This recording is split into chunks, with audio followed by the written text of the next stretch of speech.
우리가 할머니 무릎 빼고 들은 이야기가 있습니다. 다 좋고 재미나고 또 교훈적인 이야기들이 많은데 그 중에 아주 못된 이야기가 하나가 있어요. 바로 뭐냐면은 혹부리 영감 이야기예요. 어떤 혹부리 영감이 나무를 하러 갔는데 비가 내려서 오막살이에 들어갔다. 그랬더니 갑자기 이제 도깨비들이 들어왔다. 그래서 위에 다락에 올라가서 숨었는데 그만 인기척 소리를 잘못 내서 걸렸다. 이 위기를 어떻게 빠져나갈까 하다가 노래를 불렀다. 혹부리 영감이 노래를 잘 부르니까 영감 그 소리가 도대체 어디서 나오는 거야? 이 혹에서 나옵니다. 그러니까 독수들이 도깨비들이 혹을 떼주고 금방망이 하나를 줬다. 이 도깨비 방망이를 가지고 오니까 두드리고 금 나와라 그러면 뚝딱 하고 금이 나오고 은 나와라 그러면은 은이 나온다. 저도 제 할머니 무릎 빼고 그 얘기를 얼마나 잘 들었는지. 그래서 우리 한국 사람들 마음속에는 도깨비 방망이 하나만 내 손에 붙들려라. 내가 금 나와라 뚝딱 은 나와라 뚝딱 실컷하고 잘 먹고 잘 살아야지. 이런 생각들이 있어요. 그런데 예수도 믿다 보니까 그렇게 믿어요. 어쩌다가 한번 성령을 받고 은사를 받으면은 아마 엄청날 거야. 지금 이단 신천지는 14만 4천 명에만 들어가기만 하면은 완전히 도깨비 방망이를 붙들듯이 순교자의 영들이 내려와서 자기들하고 연합해서 육체로 영생 불사를 하고 다스리는 권세를 얻어서 사람들이 돈을 보따리로 싸갖고 와서 기도해달라고 그럴 거다. 이런 믿음을 가지고 거기 빠져 있는 사람들이 정말 얼마나 많은지 알 수 없어요. 노래 중에 못된 노래 하나가 있는데 노세 노세 젊어서 노세 늙어지면은 못 노나니. 왜 놀아요? 젊어서 일해야죠. 일하고 연세 드시고 나서 여행하시는 거예요. 아멘도 아니요. 아멘. 네. 그래서 신앙생활도 도깨비 방망이 붙들듯이 하는데 그렇지가 않아요. 신앙생활이라는 것은 하나님과 나와의 관계 가운데서 계속 깊어지고 하나님과 나와의 관계가 깊어질 뿐만 아니라 하나님의 능력과 권능이 내게 임하셔서 늘 승리하는 용사가 되는데 기도 생활도 마찬가지입니다. 그래서 오늘 다윗을 통해서 주시는 이 시편 40편의 첫 세 구절의 말씀은 우리에게 기도가 무엇인지 또 불굴의 기도 또 기도의 용사가 된다는 것은 무엇인지를 가르쳐주는 아주 위대한 원칙을 담고 있는 말씀이 아닐 수가 없습니다. 우리 시편 40편 1절 말씀을 같이 한번 읽습니다. 내가 여호와를 기다리고 기다렸더니 귀를 기울이사 나의 부르짖음을 들으셨도다. 아멘. 생각해 보십시오. 히브리인들의 사람의 어법에 있어서 반복을 했다 하는 것은 강조를 하는 용법입니다. 내가 여호와를 기다리고 기다렸다. 그런 얘기를 보면 잠깐 기다렸다는 거예요. 오래 기다렸다는 거예요. 오래 기다렸다는 말씀이죠. 그랬더니 하나님께서 귀를 기울이셔서 나의 부르짖음을 들으셨도다. 그걸 보니까 한 번 기도해놓고 응답하실 때까지 가만히 앉아서 기다렸다는 얘기일까요? 아니면은 부르짖으면서 기다렸다는 얘기일까요? 후자가 가깝겠죠. 네. 부르짖는다는 얘기는 그저 주절주절 하듯이 그냥 입으로 하나님 들으시려면 들으시고 마시려면 마시고 응답하시려면 하시고 안 하셔도 괜찮고 이렇게 했다는 거예요. 주여 내 기도 들어주옵소서 부르짖었다는 거예요. 후자에 가깝죠. 그러니까 기도를 인내하면서 부르짖으면서 했더니 어느 순간에서 하나님이 응답하셨다는 말씀입니다. 왜? 우리는 여러 번 신앙생활하면서 그런 하나님에 대해서 어떤 섭섭한 마음도 있고 안타까운 마음도 있고 그래요. 하나님 왜 이왕이면 미리 탁 응답을 주셔서 저를 못 믿으셔서 그러시는 거예요? 이 응답을 미리 주셔서 복도 주시고 물질도 많이 주시고 권세도 주시면 그거 가지고 열심히 하나님 일할 수 있을 텐데 왜 그렇게 기다리고 부르짖는데도 안 들으시는 것처럼 응답을 안 하시는 겁니까? 하면서 하나님께 의문을 품기도 하고 때로는 반감을 갖기도 하고 때로는 막 몸을 막 동동 발을 동동 구르고 몸부림을 치기도 하지 않습니까? 하나님의 법칙이 왜 이런 기도의 법칙을 만드셨을까요? 성경에 나오는 우리 신앙의 선배들을 다 보면 모두 기도하는 사람이었어요. 아브라함도 기도하는 사람, 모세도 기도하는 사람, 그 아브라함의 아들 이삭도 야곱도 다 기도하는 사람, 씨름할 정도로 기도하는 사람, 다니엘도 기도하는 사람, 다윗도 기도하는 사람. 오늘은 다윗이 지은 시를 배우고 있는데 다윗은 그렇게 하나님 앞에 몸부림치면서 기도하는 거예요. 하나님 왜 안 들어주세요? 마치 귀를 막고 계시는 분 같아요. 그러면서 기도하고 있습니다. 시편 22편 1절부터는 예수님께서 십자가에서까지 인용하신 말씀, 다윗의 또 다른 시가 들어가 있는데요. 시편 22편 1절로 5절을 우리 같이 한번 읽어보겠습니다. 내 하나님이여, 내 하나님이여, 어찌 나를 버리셨나이까?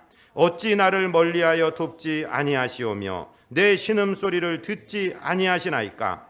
내 하나님이여, 내가 낮에도 부르짖고 밤에도 잠잠하지 아니하오나 응답하지 아니하시나이다.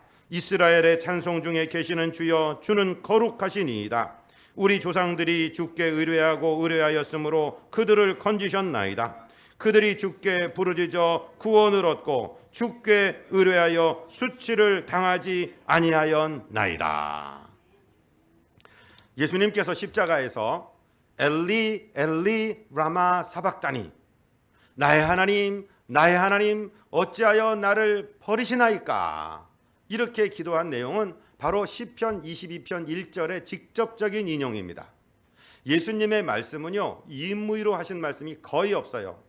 다 구약의 신명기나 시편이나 예언서에서 나왔던 말씀들을 그대로 인용하신 부분이 굉장히 많습니다.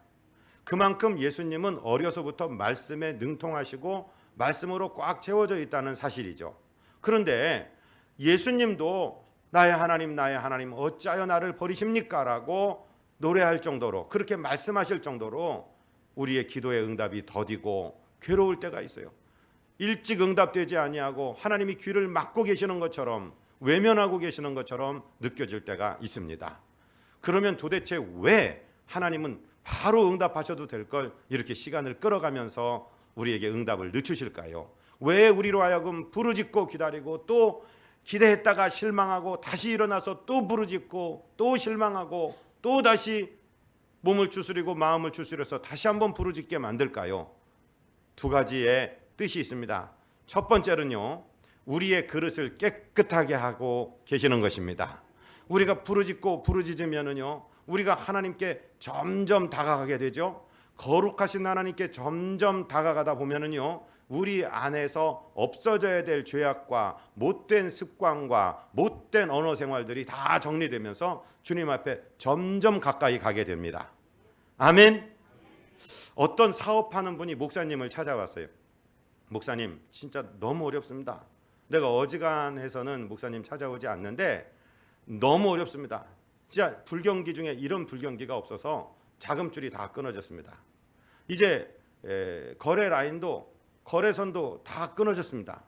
나를 도울 리가 없습니다. 그러니까 목사님이 좀 까칠하신 목사님이었나 봐요. 내가 보면 집사님한테 끊어진 거는 자금줄, 인맥이 아니고 기도줄이요. 하나님과 기도의 줄이 끊어지니까 자금이 끊어지는 거고 사람이 끊어지는 거예요. 성경 모든 것을 보시오.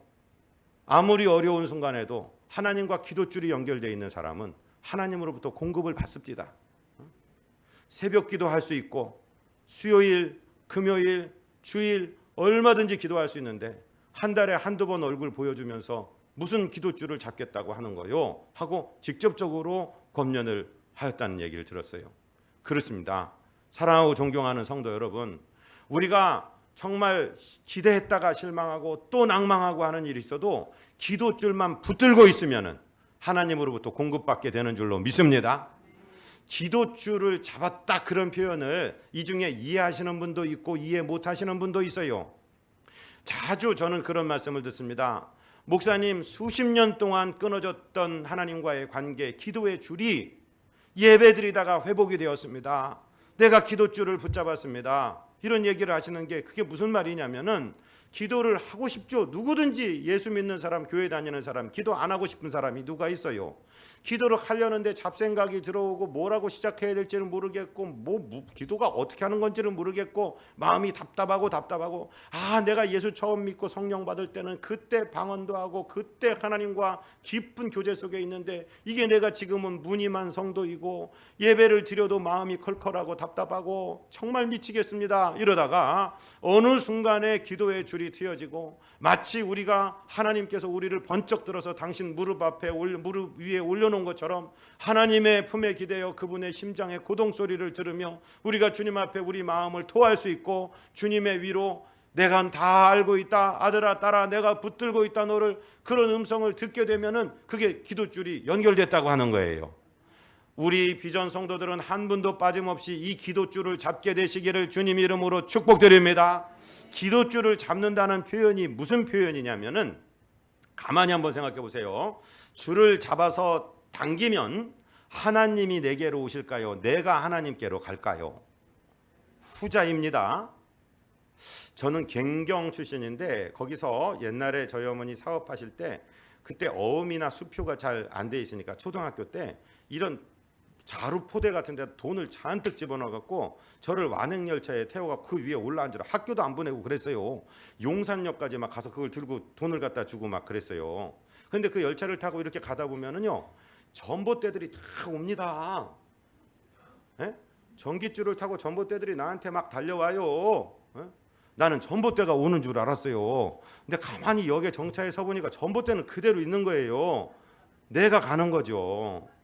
여러분, 배가 항해를 마치고 이제 항구에 정박을 하려면 한국에 그냥 이 아름들이 철제 심이 박혀 있어요. 거기다가 밧줄을 자의를 던지고 기계로 끌든 사람이 끌든 막 당겨요. 그러면 항구가 배한테 오는 거예요. 배가 항구한테 가는 거예요.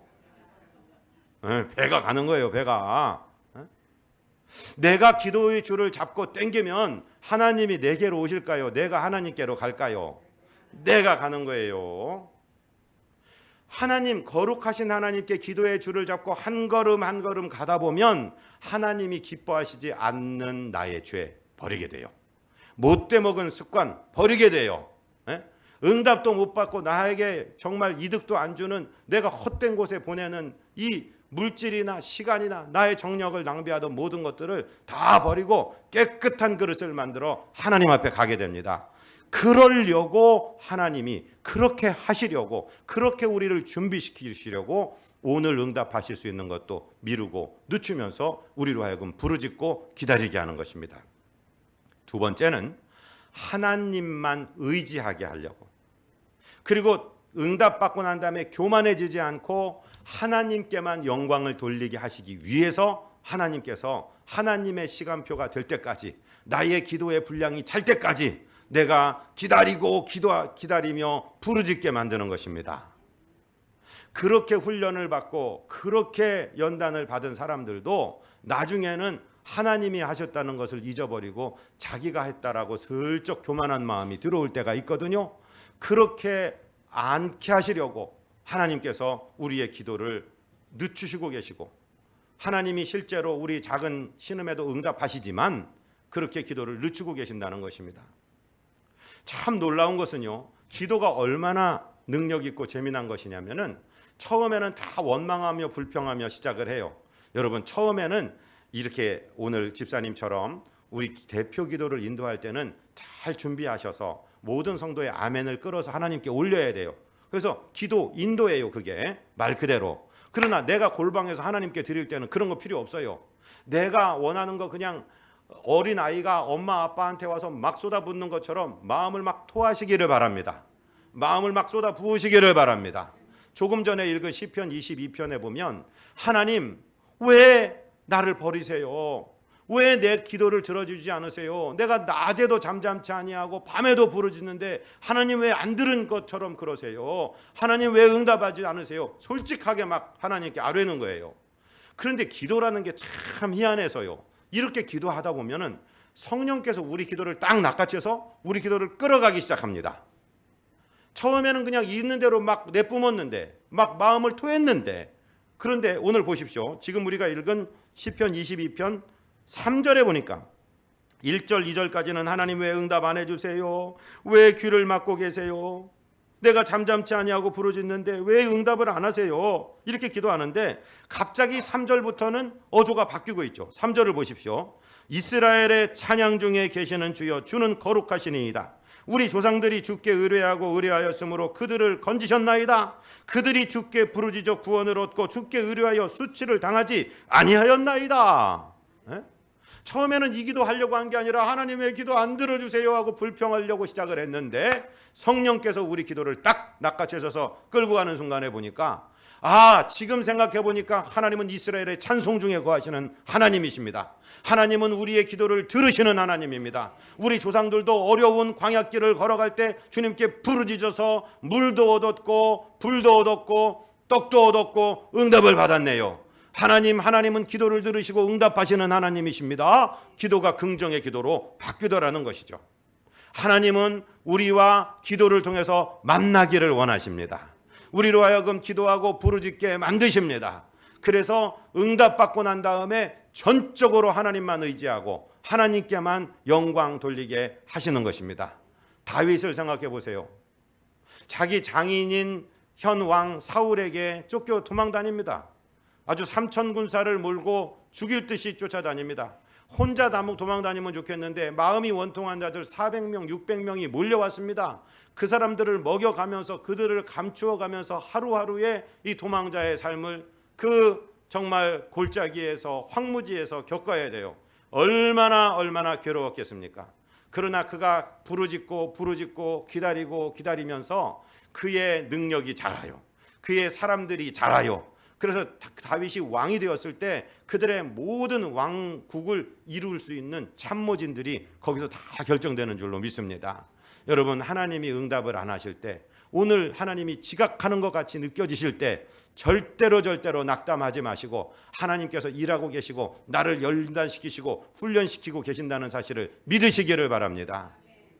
저는 언제 체육 선수들이 운동하는 것을 보면은요, 레슬링이나 유도나 이런 선수도 훈련시킬 때 밧줄을 저 천장에 매달아 놓고 다리 힘을 쓰지 않고 팔 힘으로만 그냥 올라갔다가 내려갔다, 그 줄을 잡고 올라가고 내려가고 하는 것을 보게 되는데요, 굉장히 힘든 훈련 같은데 그 훈련을 받으면 몸이 강철같이 단단해지는 것입니다.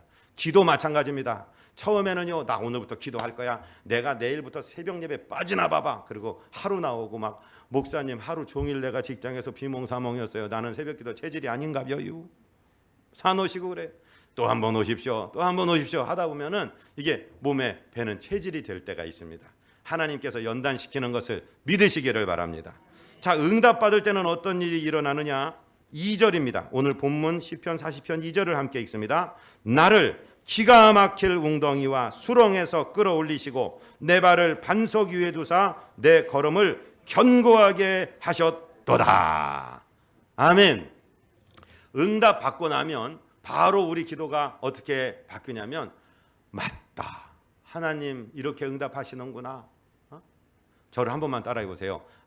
이렇게 하시려고 그때 그렇게 하셨구나. 하나님의 은혜는요, 지나가고 난 다음에 깨달아지는 거예요.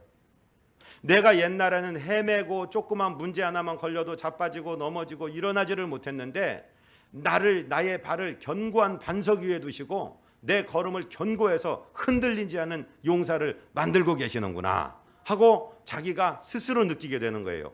믿음이 자라고 난 다음에 느끼게 되는 거예요. 하나님의 은혜는 그 당시에는 몰라요. 왜 이렇게 하시는지, 지금 뭘 하시는지 몰라요. 왜 하나님이 기도 응답을 안 하시는지, 벌써 지각하시는 것 같은데 왜 이러시는지. 그러나 지나고 오면은 내가 응답받기 전의 상황이 기가 막힐 웅덩이, 수렁으로 생각이 되는 거예요. 여기서 기가 막힐 웅덩이와 수렁을 잘 생각해 보세요. 웅덩이라는 것은 요셉을 한번 생각해 보십시오. 요셉이 자기 형들에게 시기 질투를 당하고 형들이 자기를 죽이려고 했다가 르우벤이라는 형이, 야, 그놈 죽이지 말고 저 웅덩이에 빠뜨려라. 그때 들어간 그 웅덩이를 말합니다. 그 사막 지역에 물이 빨리 증발되니까 물이 한 번에 오면 와디라는 이런 갑자기 간헐천이 형성이 되고 그 물이 흘러가서 웅덩이에 고이게 되면은 사람 하나 들어갈 정도로 뚜껑을 막아버려요. 그래서 물이 증발이 잘 되지 않도록. 그런데 이것도 시간이 지나면 물이 다 증발돼서 빈 웅덩이가 돼버리거든요. 그 웅덩이에 한번 들어가면 누가 위에서 건져주지 않으면 나올 수가 없는 웅덩이를 말합니다. 기가 막힐 웅덩이. 수렁이라는 것은 뭐냐면은 밑이 딱딱하지 않은 늪지대입니다. 그리고 옆에는 진흙 같은 거로 잔뜩 묵혀 있어서 뭘 올라갈래야 잡고 올라갈 수 있는 게 없는, 미끌미끌해서 그냥 떨어져 버리는, 영어로 슬리미 피트라고 얘기하는 그런 수렁을 말합니다. 우리가 응답받기 전에 내 상황을 보니까, 내가 세상에서 헤매고 있을 때, 내가 정말 기도라는 게 뭔지 모르고 있을 때, 그때 있었던 상황이 기가 막힐 웅덩이와 수렁이라 이 말이에요. 지금 이 시를 쓰고 있는 다윗이라는 사람은 시편의 70% 이상을 다윗의 시로 구성하고 있는 사람입니다. 뒤에 나오는 고라 자손의 시니 뭐 이런 것들도 전부 다윗의 시를 리바이벌한 것입니다. 그러니까 어떻게 보면 시편 전체를 쓰고 있는 다윗이라고, 그렇게 노래 잘하고 그렇게 말 잘하는 사람도 자기가 나온 그 구덩이를 바라보니까 기가 막히다고밖에 표현을 못하겠어요. 우리말 성경의 번역이 기가 막히게 잘 되어 있습니다. 원어적으로 보면은 황무지 같은, 황폐시키는, 완전히 나올 수 없는 이런 뜻이에요. 정말로 기가 막힐 웅덩이에 혹시 지금 빠져 계신다고 생각할지라도, 내가 수렁에 빠져서 아무도 나를 건질 리가 없다고 생각할지라도, 다윗 우리 신앙의 선배의 고백을 들으시고 기도하면 하나님께서 열어주신다. 기도하면 나를 꺼내주신다.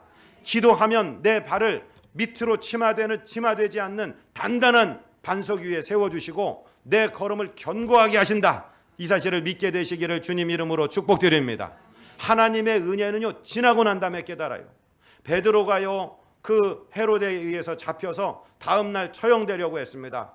군사 내식인 네페가 정말 베드로를 지키고 있습니다. 그는 착고에 채워서 잠들어 있습니다. 교회는 그를 위해서 간절히 빌었습니다. 그랬더니 하나님께서 천사를 보내셔서 천사가 베드로를 툭툭 칩니다. 일어나 보니까 착고가 풀립니다. 띠를 매라, 띠를 매서 겉옷 입어라, 겉옷 입었습니다. 신발 신어라, 신었습니다. 따라와라, 따라갔더니 옥문이 막 저절로 열리고 바깥에 있는 철문까지 자동문으로 막 열리기 시작합니다. 그때 지나갈 때는 무슨 일인지 베드로가 몰랐어요. 지나고 난 다음에 베드로는 뭐라고 고백하느냐? 주보의 사도행전 12장 11절 12절 이렇게 기록되었습니다. 같이 읽을까요? 이에 베드로가 정신이 들어 이르되 내가 이제야 참으로 주께서 그의 천사를 보내어 나를 헤롯의 손과 유대 백성의 모든 기대에서 벗어나게 하신 줄 알겠노라 하여 깨닫고 마가라 하는 요한의 어머니 마리아의 집에 가니 여러 사람이 거기에 모여 기도하고 있더라.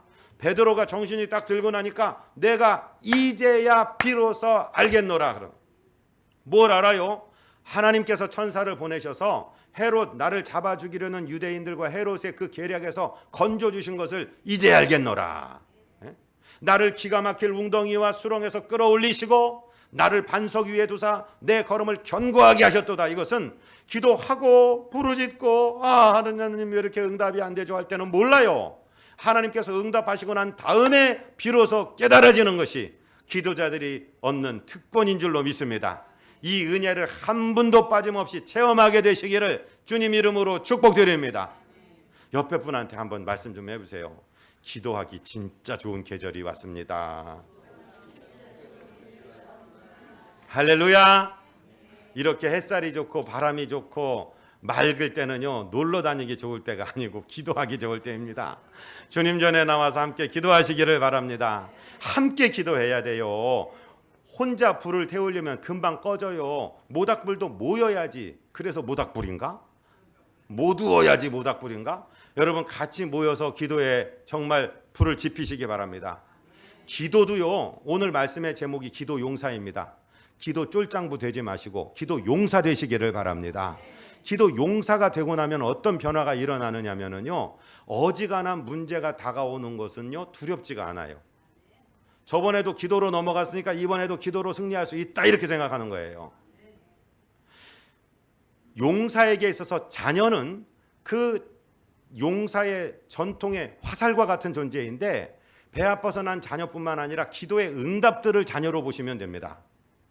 저는 그래요. 저도 병아리 목사입니다. 이제 20여 년밖에 목회 안 한 아주 병아리입니다. 그런데요, 제가요 인도네시아에 있었건 한국에 있었건 어떤 유형의 기도를 이렇게 했더니 응답됐다. 그 응답을 받고 제가 성도님들 병드신 분이나 문제 있으신 분이나 기도할 때는요, 저는 걱정도 안 해요. 하나님이 이전에 응답하신 그 하나님은 어제나 오늘이나 영원토록 동일하신 하나님이시기 때문에 반드시 응답하신다는 사실을 저는 믿고 있습니다. 기도 용사가 되시기를 주님 이름으로 축복드립니다. 목사들만 기도 용사가 아니라 어떤 경우에는요, 목사님들보다 성도님들이 기도를 더 많이 하시고 기도 용사들이 더 많아집니다. 여러분, 교회는 어떤 교회가 강한 교회냐? 건물이 크고 접근이 쉽고 주차장이 커서 많이 모인 교회, 물론 그 교회가 강한 교회일 수 있지만은요, 기도 용사들이 많은 교회가 강한 교회입니다. 아멘. 여기 계신 분들 한 분도 빠짐없이 기도의 용사들이 되시기를 주님 이름으로 축복드립니다. 옆에 있는 분에게 격려 좀 해주세요. 당신은 기도의 쫄장부가 아니오. 기도의 용사십니다. 할렐루야. 기도의 용사는 어떤 노래를 부르느냐? 오늘 본문 3절을 보세요. 새 노래 곧 우리 하나님께 올릴 찬송을 내 입에 두셨으니 많은 사람이 보고 두려워하여 여호와를 의지하리로다. 아멘. 사실 다른 사람들은 같은 문제를 만났는데 손바닥을 치고 동동거리고 어떻게 하면 좋으냐고 그러는데 기도의 용사들은 새 노래를 부릅니다. 하나님, 이 풍랑 인해서 놀라운 기적이 일어날 줄로 믿습니다. 이 어려움이 기적의 재료가 되고 기도의 제목이 되어서 하나님의 기적이 이 땅에 성취되는 그 통로가 될 줄로 믿습니다. 새 노래를 불러요. 그럼 사람들이 보고서는 처음에는 두려워해요. 이야, 저 사람 보니까 진짜 하나님 살아계시네. 저거 도저히 사람으로 할 수 없는 일을 저 사람은 하네. 저 사람 기도하는 사람이네. 하나님 두려운 분이네 하다가 그들도 어이 여보 친구, 나도 당신 따라 예수 좀 믿음세. 당신 나 좀 교회 좀 데리고 가. 그들도 의지하게 된다 이 말씀이에요. 여러분, 전도는 사실 말에 있지 않습니다. 능력에 있습니다. 기도의 용사가 되시기를 바랍니다. 기도의 용사가 되면은요, 사람들이 여러분을 찾기 시작합니다. 기도해달라고 또 그들 기도의 용사들이 하나님께서 만나게 하심에 따라 만나게 되는 줄로 믿습니다. 이사야는 이미 이 사실을 이야기했습니다. 이사야 49장 18절 같이 읽을까요? 네 눈을 들어 사방을 보라. 그들이 다 모여 네게로 오느니라. 나 여호와가 이르노라. 내가 나의 삶으로 맹세하노니 네가 반드시 그 모든 무리를 장식처럼 몸에 차며 그것을 띠기를 신부처럼 할 것이라. 아멘. 하나님이요, 기도의 용사들에게 사람을 붙여주십니다. 이 일을 위해서 함께 기도합시다. 이 일을 기도해 주세요. 그런데 그 오는 사람들이요, 시시껄렁한 사람이 아니라 존귀한 사람들을 하나님 붙여주십니다. 그래서 여러분, 신부가 막 가진 장식으로 몸을 장식하는 것처럼 여러분들이 그리스도의 신부가 되면은요, 하나님께서 존귀한 부분들을 여러분에게 막 붙여주세요. 저는 이 말씀을요, 죽었다 살아나면서 받았어요. 하나님이 이 이사야 49장 50장 말씀을 주셨는데 지금 올해 2018년에 이 말씀이 계속 성취되고 있어요. 계속 하나님이 붙여주시는 거예요. 아멘. 21절에서는 또 뭐라고 말씀하십니까? 그때에 네가 네 마음에 이르기를 누가 나를 위하여 이들을 낳았는고 나는 자녀를 잃고 외로워졌으며 사로잡혀 유리하였거늘 이들을 누가 양육하였는고 나는 홀로 남았거늘 이들은 어디서 생겼는고 하리라. 여러분, 기도자들은 어려움을 겪어요. 풍랑을 만나고 외로움도 겪어요. 정말 내 주변에 한 사람도 나를 도울 사람이 없고 내가 의지할 사람이 없을 정도로 외롭게도 만드세요. 그런데 어느새 보니까 자녀들이 그냥 바글바글하게 된 거예요. 믿으시기를 바랍니다. 하나님이 역사를 이루어 주십니다. 기도의 용사가 되시기를 바랍니다. 훈련을 받으시기를 바랍니다. 인내하시고 부르짖으시기를 바랍니다. 그러면 하나님께서 기도의 용사를 만드시고 내가 스스로 봐도 나는 홀로 되었는데 나는 모든 자리를 잃고 정말 외로웠었는데 이 사람들을 누가 양육했지? 누가 이렇게 붙여줬지? 하고 하나님이 만나게 하시는 사람들을 보고 깜짝 놀라게 할 거라는 것입니다. 우리 하나님은 언약을 지키시는 하나님이십니다. 기도의 용사들은요, 이제 어떤 문제가 닥쳐도요 두려워하지 아니하고 전진할 수 있습니다. 시편 18편 28절로 30절을 읽습니다. 주께서 나의 등불을 켜심이여 여호와 내 하나님이 내 흑암을 밝히시리이다. 내가 주를 의뢰하고 적군을 향해 달리며 내 하나님을 의지하고 담을 뛰어넘나이다. 하나님의 도는 완전하고 여호와의 말씀은 순수하니 그는 자기에게 피하는 모든 자의 방패시로다. 아멘. 처음에는요, 조그만 일 기도 시작할 때는 별것도 아닌 것 같고, 마누라가 뭐라고 좀 했다고, 남편이 뭐라고 했다고, 교회 갔더니 뭔 집사님 장로님이 뭐라고 했다고 막 삐치고 교회 안 다녀 힘들어 막 이러는데, 나중에 군사가 되면은요 성벽을 뛰어오릅니다. 아멘. 적진을 향해서 아무것도 두려워하지 아니하고 달려가게 되는 담력을 주십니다. 기도 용사가 되시기를 바랍니다. 기도도요 점점 깊어지는 거예요. 하나님하고 관계가 점점 깊어지는 거예요. 그래서 우리 주님이 나의 방패가 되신다고 노래하는, 승리하는 용사가 되는 줄로 믿습니다. 존 웨슬리는요 뭐라고 얘기했냐면, 하나님 나라는 무릎으로 올라간다. 무릎 꿇고 기도하셔야 됩니다. 마틴 루터는요, 인생에 있어서 가장 손중한 것이 있다면 그건 기도다. 나는 너무 바쁘기 때문에 하루에 3시간 이상 기도하지 않고는 안 된다. 여러분, 바쁘면 기도를 생략할 때가 있잖아요. 기도를 많이 하십시오. 그럼 세상에 가보면 다 이미 정리가 되어 있어요. 전리품을 그냥 가져오면 되는 거예요. 기도 전쟁에서 승리하시기를 바랍니다. 존 칼빈은 뭐라고 얘기하냐면, 기도하면 기도할수록 하나님께서 내게 필요한 모든 것을 더욱 후하게 제공해 주신다. 기도를 안 하고 가면 받으시 얻어오는 것이고, 기도를 많이 하고 가면은 큰 전리품을 가지고 돌아오게 될 줄로 믿습니다. 영국 시인 윌리엄 쿠퍼는요, 기도를 포기하는 자는 전쟁에서 승리를 포기하는 군인과 같다. R.A. 토레이는 바쁘다고 기도를 못하면 기도를 안 한 만큼 손해를 본다. 여러 기도에 관한 말씀들이 있습니다. 제가 기도에 대해서 도전을 드렸습니다. 사랑하고 존경하는 성도 여러분, 진짜로 기도하기 좋은 계절이 왔습니다. 기도 훈련입니다. 참으시고 더 오래 기도하시고 더 부르짖으시고 더 기다리셔서 주님께서 응답하시는 날 정말 우리의 눈물이 변하여 찬양이 되고 우리의 탄식이 변하여 춤이 되어서 우리 주님께 영광 돌리는 기도의 승리자들 되실 줄로 믿습니다. 이제 우리 한번 기도하기를 원합니다. 하나님, 오늘 기도하는데 기도의 줄을 내려 주시옵소서. 내가 기도의 줄을 잡게 하여 주시옵소서. 지금 기도, 저는 초년병입니다. 떠듬떠듬 뭐라고 기도해야 될지를 모르겠습니다. 그런데 주님께서 기도하실 때 주님의 기도를 도우셨던 성령 하나님, 천군 천사를 보내셔서 도우셨던 하나님, 내게 기도줄을 내려주시고 내 기도를 붙들어 주시옵소서. 우리 주님 한번 부르고 기도드립니다. 주여! 거룩하시고 자비하신 우리 아버지 하나님,